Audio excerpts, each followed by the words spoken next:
We've got a new initiative called Faldo Futures, because for 7 to 12-year-olds, boys and girls, obviously after COVID, the numbers shot up. We have our series events literally doubled in numbers. There's obviously mum and dad kick him out the door. It's a good, healthy, clean sport. Get some fresh air. So we had a great time. So we started that initiative. We had a Easter holiday events. So basically any club can kind of join in. They have their little qualifier, and then their winners come up here. So wow, we had 120 kids. The youngsters played 9, the slightly older ones played 18. And then I did a clinic, and I signed 120 hats, and I took 120 selfies. And when I said any questions, normally they all go like clams, and I had 120 questions. So it was hilarious. So it was good fun. Yeah. So the goal of that is obviously bigger in Britain. We'd like to take that into Europe as well. So I think it was a good. That was a good showcase. So hopefully some people are going to see that and go, oh, we'd like to do that. And because that's part of my. I've got that. I've got the Faldo series. We still have our grand finals. One in the lane, just outside of Dubai. In November, we have an Asia Grand Final in Vietnam. We do the same thing around Asia. So, fortunately, golf is popular right now. You just keep bolting on. You keep trying to make it bigger and better. It started just in Great Britain. We divided Great Britain up, and Nick Doherty was my champion 3 out of the first 4 years. And then I had a Team Faldo. There was a young skinny kid there by the name of Rory McIlroy on that one. And Yanni Singh and Melissa Reed and people like that. So I've had quite a few alumni play. Danny Winnett played some events, Eddie Pepperell, Matt Wallace. So yeah, we've had it's a tough sport to get. You need thousands to you get a few. So yeah, we just keep experimenting, keep dreaming up new ideas. But we now feel that the youngsters is an important area. Sow some real good seeds.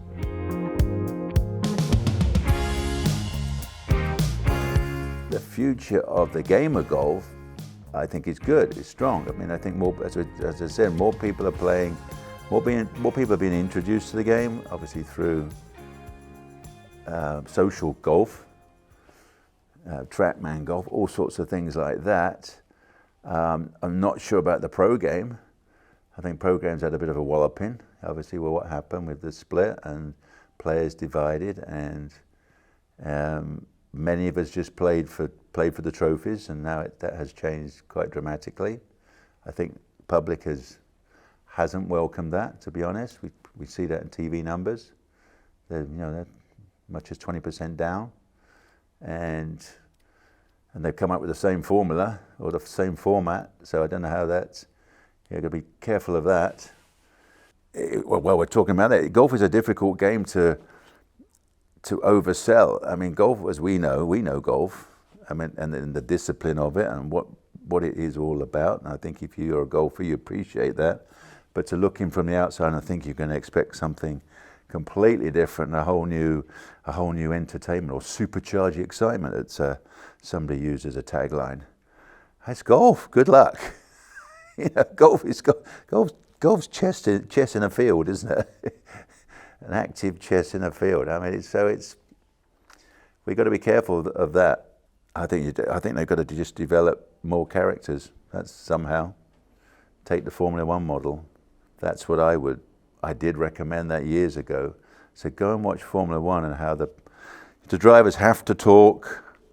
Interviews are mandatory, even though you're just about to get in the car and you could kill yourself in that first corner. So it's pretty tough for a golfer to say, might disturb my swing. I know people will say, that's the kettle calling whatever. But we moved on. It's at times when the players have got to give. I think they are actually. I think they've recognised that, to be honest, to be fair. I know talking to Guy Guinness, the players are saying they recognise, well, what can we do? Because they've got to sell themselves a lot more now. I think golf is not, got a bit carried away with its popularity, to be honest, and so we've got to work on it.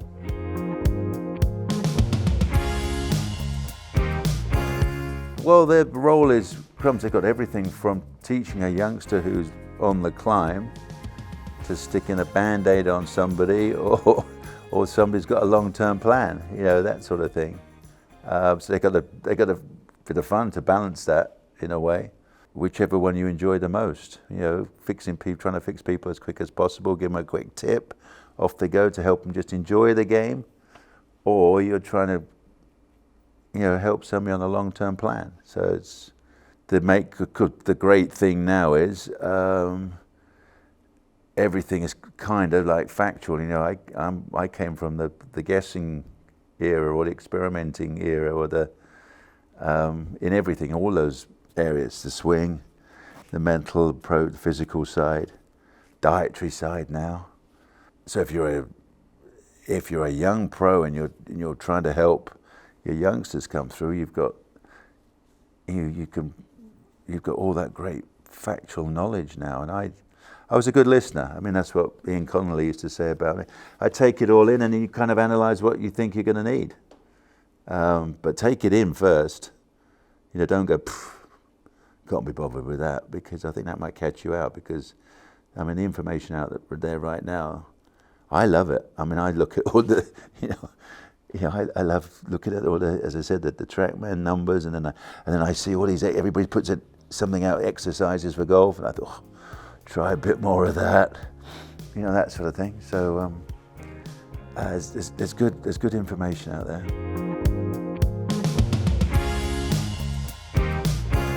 I started with the half a dozen lessons at Wenner City. That was my story. I went down after the 71 Masters, went down to Wenner City, and Chris Arnold was the assistant pro, and I said, right, I'd like to try golf. Booked my 6 lessons, and it dawned on me a while back. Obviously, when I talked to the kids in my series, and as I was describing how everybody's so impatient, my first lesson was grip, and probably a bit of alignment, and then the next one was grip, alignment, and a bit of posture, or probably the other way around, and then, so I know I didn't hit a golf ball till like the 4th lesson. So talk about, unbeknown to me, he was installing the discipline of this game. And kids now, they grab a drive, and after 3 seconds, if they haven't hit it, not interested.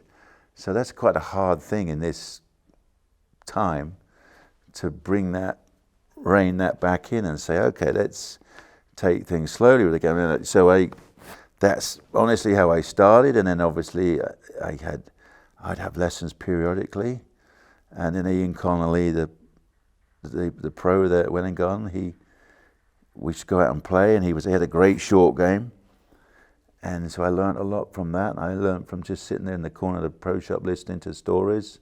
He saw Hogan play at Carnoustie, things like that, and then I hear him talk about flighting a low wedge, and I think, whoa, got to go and try that.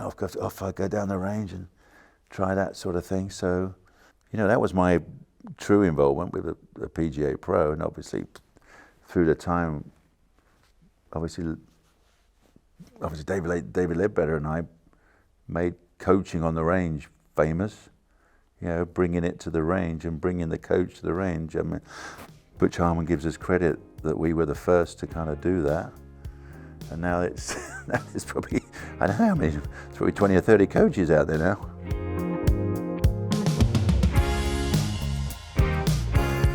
And we've got to have a good eye, a good communicator, really. Obviously, some will come with their own beliefs and that sort of thing. But, obviously you can get backed up by facts now, numbers, how you present it. And obviously it's the communication is probably number one, how you present it, because everybody's a different character and how they receive the information, isn't it? And whether I want to know my 10 things that are not quite right with my swing, or do I want one to cure the 10? Everybody's different. So, I mean, a good eye and good communication. That's really it. You've got to be able to spot something and know the kind of like the chain reaction. That's kind of it. You can spot something, but it's how meaningful. Where is it?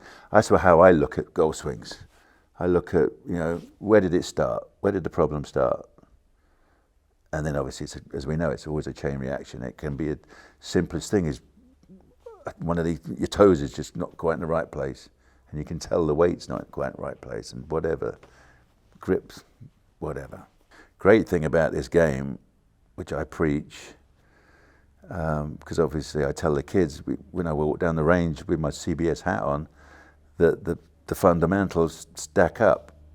Whether you're the brand new beginner or you're the best in the world, you got to still grind on your fundamentals. Scotty Scheffler's a great example. Still grinds on his grip I saw it right there at Augusta this year. Gets that club out with the molded grip, double checks the relation hands to face, gets that feeling, and off he goes. And I thought, I've got many examples of that.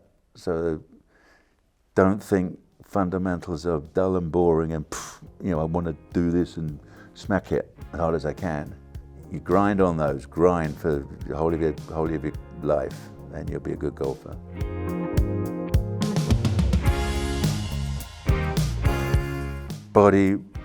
We call it body rotation, just learning to move the weight correctly. I'll be doing that on the clinic today, because if you can do that, so if your body swings your arms, your arms cannot swing your body. You can stand there static and do that, can't you? And you got nothing. Well, what have you got? You're limited. But if your body moves, then these follow. So learning to, and again, it's back to really simple. How come Jack Nicklaus, every morning we're on the range, I watched him, he put the club behind his back, and I call it dancing feet, and his feet, the weight was coming all the way over. So why is Jack doing that? How good is Jack?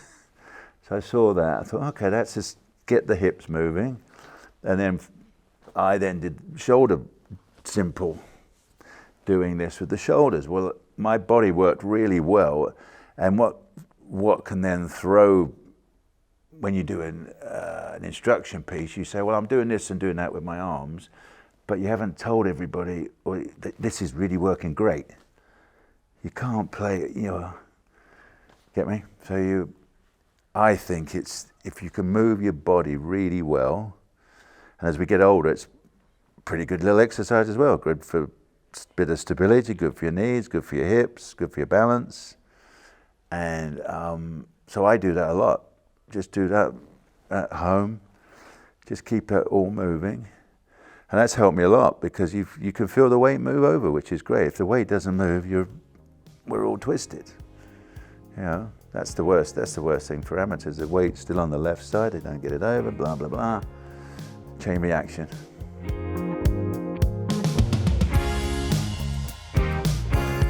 So my philosophy is I love going to a different site, and I don't have any preconceived ideas of design.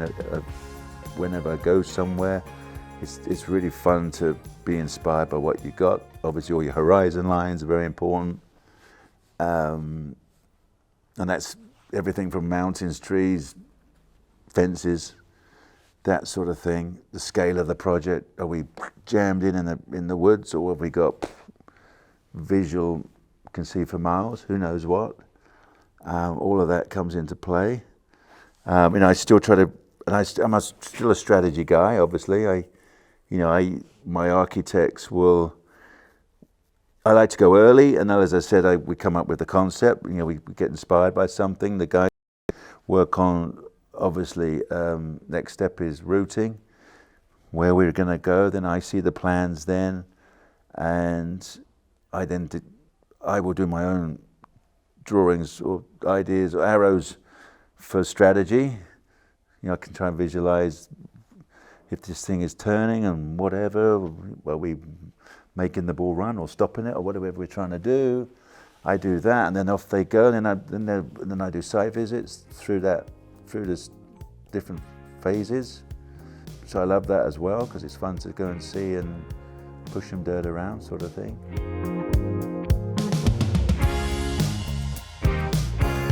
We've been working on the eco side of golf for decades now, and we do well. I mean, the best way of saying it is golf is a lot greener than people think it is. You know, the old days of chemicals and pesticides, and that's well and truly gone. They understand so much more. Every time you make a duck pond, or every time you make a pond rather, it's for the ducks, not for the golfers. You know, we do all. You know, you make it really work. You know, we got real rice fields in Cambodia. They put the buffalo in there, and the rice goes. 20% of the rice goes to the hotel. The other 80% goes to the village. You know, we do things like that. So no, that's all good fun. That's all part of it. So you know, the golf's as I said, golf is very green.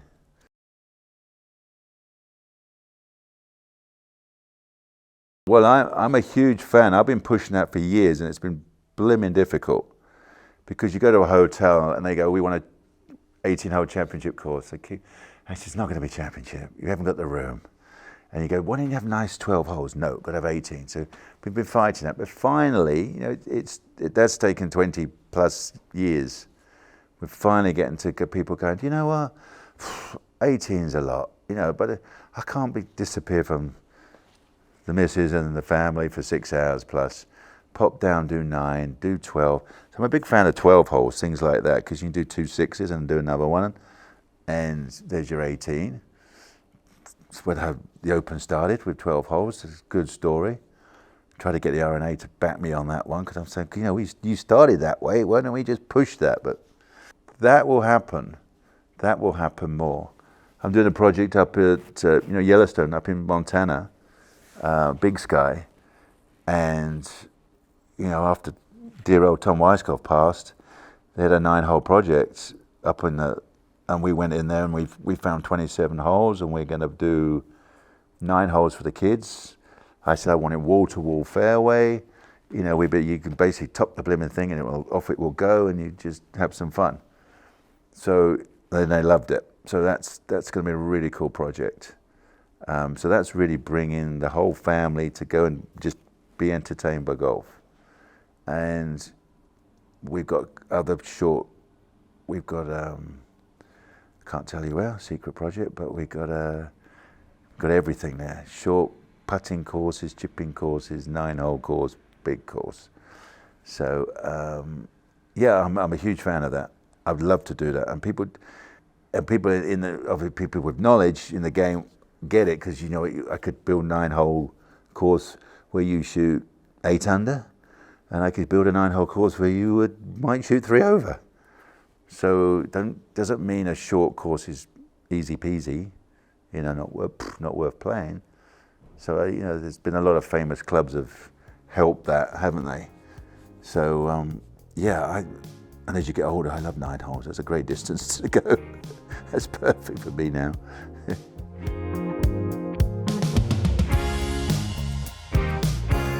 Yeah, well, Asia fluctuates. Obviously, China was booming, that's kind of gone. Vietnam was booming, that's slowed down a little bit. You know, amazing. You know, Florida. There's a lot going on in Florida if you can get in there. Where else? You know, as you know, Europe's always tough with can't moves too much dirt, and can't chop a tree down and all that sort of thing. It's quite tough.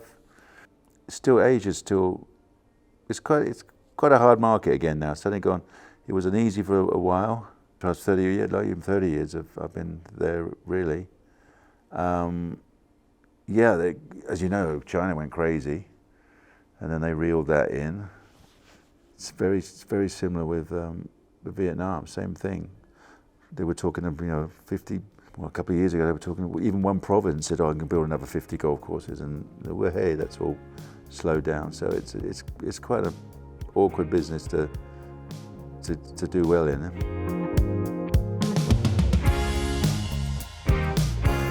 Well, I'm not a businessman, I'm still a golfer, so that's probably the biggest challenge. An awful lot of people out there want to use you or rip you off, my goodness. No, I really went from golf to obviously television. You know, that was way back in where are we? 205 when I started with ABC, and then CBS 207. So I did 18 years of TV, which was a lot easier.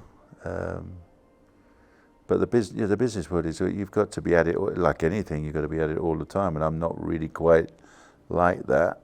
Yeah, along the way, if you'd just known how golf was going to really keep climbing in some areas, you could have made a fortune just owning tee pegs, you know.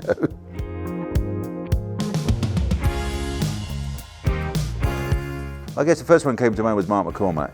You know, I was back in that era. You know, Mark did pave the way. He really did. He did have the vision. He had the man with Arnold, and of course, then the big three and that sort of thing. And he was a super guy. I got on very well with him. But then that business changed so rapidly through the 90s.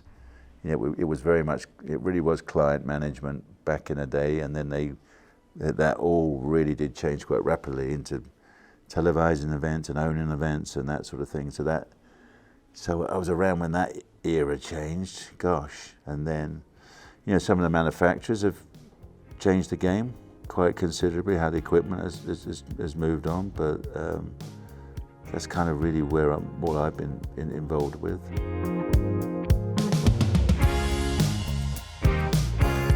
Well, all I know is the numbers were big when Justin Rose won, weren't they? I think, you know, that was Rio, I was there. You know, and I think that audience was 10 million in Britain alone, which is huge, huge. That's probably, I guess that's 5 times what a normal tournament or more would be. So yeah, the Olympics does add. I'm a fan of it.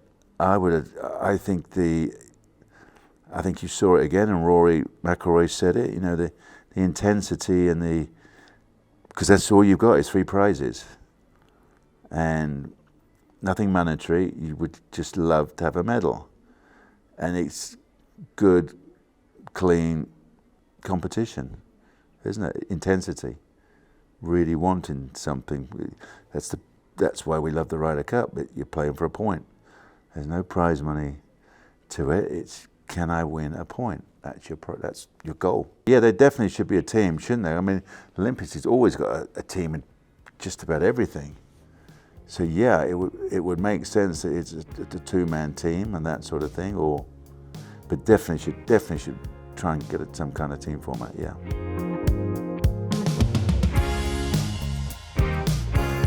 I asked Pete Sampras. I said, "Have you got a sports psychologist?" He said, "The day I don't want to be the other guy, I'm done." That was it. That was the best thing about the Ryder Cup. You came. It was great. The team room was right below us, wasn't it? You used to come charging out that blooming door, and that was it. It was you and your partner. Go and beat those two. You and your 2 caddies. That was important. You versus those 2 and their 2 caddies. Get out there and beat them. That was it. Get over there as quick as possible. Fantastic. So there's nothing better than that. You know, nothing healthier than that either, is there? So interesting. You say match play. I mean, isn't it? So match play is huge at the Ryder Cup. Wouldn't be any, if you were playing stroke play, would be nothing, would it? Nothing. The Olympics, just short of it, you only got 3 prizes, so that was all that intensity. And then we're looking for something new. It's right in front of your nose. I think we should, and sponsors are scared stiff for having match play events, and we've whittled it down to 1 now. The good old World Match Play was a great event back in the day, wasn't it? It really was. I personally suddenly thought the other day, why haven't somebody's bold enough to? We should have 2 or 3 match play events each year.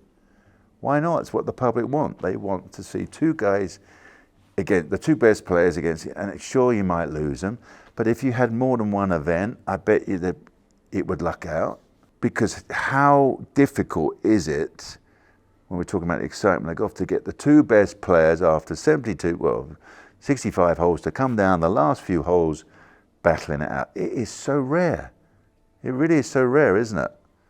And that's, I think, the problem we're facing with the game. You know, it's, if you want excitement, stick the 2 best players head to head. You've got the whole build up the day before, and then you've got the match. So I think we should bring back more match play. Simple as that.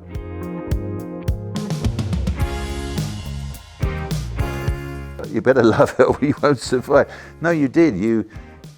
Gosh, as you know, this game is, so if you're feeling, number one, you better be feeling good about your game. You know, you really, for the Ryder Cup. Because I've been there in both. I've been there when I'm rebuilding my bloody swing, and it is horrible experience. If you don't think you've quite got it and you're trying to give your 100%, it hurts. But if you've got it, as I said, you can't wait. Get out the door and go and have a match. And then you try like heck. And you know anything's going to happen. You better be prepared for anything, because somebody's going to chip in at the wrong blimmin' time, and you've got to keep you miss the wrong putt or you make the right putt. It was good fun. You know, if you constantly, and again, the great thing about match play is present time. It's one shot at a time, and it's basically how quickly can I get the ball in the hole from anywhere. So you won't be standing in the middle of the fairway thinking, you know, they've just hit it to 4 feet. Well, if I want to win the hole, I've got to hold this blooming wedge. And you start thinking like that, which is great. And if you miss the green, you look into, I can still win the hole. Chip it in, I could win this, boom. That's the best thing about match play. You're constantly trying to, you know, you get the blooming thing in the hole to win or tie. There's no other choices. It all depends on the hole. As I said, the situation, you can't say, oh, I've got to take things. Well, as I said, you react. If you have a lot of just gone whoosh to 4 feet, well, you better react. Or if you sometimes you get a very difficult hole where, you know, we would say, you know, 2 on the green, 20 feet is better than 1 guy in his pocket, you know. So you like to have 2 around, but sometimes that didn't happen and you're all on your own and 2 on 1, and you've got to get in there and do your thing. That was all what it's all about.